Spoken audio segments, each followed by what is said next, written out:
का महत्त्वाचे आहे कुलदेवतेचा कळस भरणे? कसा भरावा? जाणून घ्या संपूर्ण माहिती.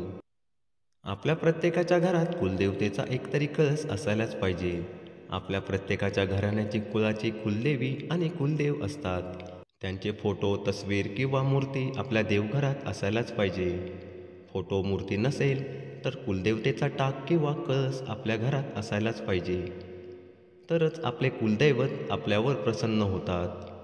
आज आपण जाणून घेणार आहोत कुलदेवतेचा कळस कसा भरावा, कधी भरावा आणि कोणी भरावा. कळस कसा भरावा? कळस हा साध्या सोप्या पद्धतीने जसा आपण इतर पूजेसाठी कळस भरत असतो तसाच हा कळस भरायचा असतो. उदाहरणार्थ एका तांब्याचा तांब्या घ्यायचा, त्यामध्ये शुद्ध पाणी भरायचे. त्या पाण्यामध्ये हळदी कुंकू अक्षत टाकायचे, 1 रुपयाचे नाणे टाकायचे, एक पूजेची सुपारी टाकायची, फुले टाकायची आणि त्यावर 5 विड्याची पाने किंवा 5 आंब्याची पाने लावायची आणि त्यावर संपूर्ण नारळ ठेवायचा. त्यानंतर तो कळस आपल्या देवघरात 1 मूठ तांदूळ किंवा 1 मूठ गहू ठेवून त्यावरच स्थापन करायचा.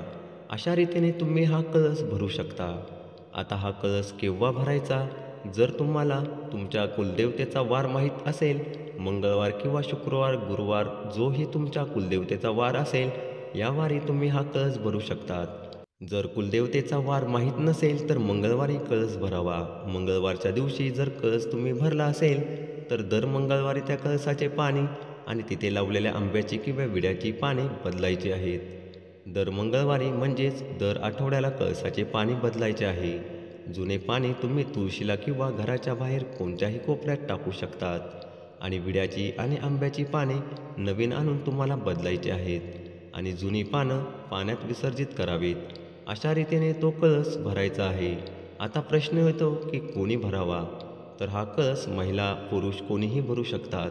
पण घरातल्या सौभाग्यवती महिलेने म्हणजेच घरातल्या मुख्य महिलेने हा कळस भरला तर त्याचा जास्त शुभ परिणाम होतो. तसं तर घरातील कोणतेही व्यक्ती कळस भरू शकतात, पण घरातल्या मुख्य महिलेने कळस भरला तर त्याचा लाभ संपूर्ण घराला होतो आणि कुलदेवतासुद्धा प्रसन्न होतात. तर असा एक कळस तुम्हीसुद्धा तुमच्या देवघरामध्ये नक्की स्थापन करा. तुमचेही कुलदैवत तुमच्यावर प्रसन्न होतील.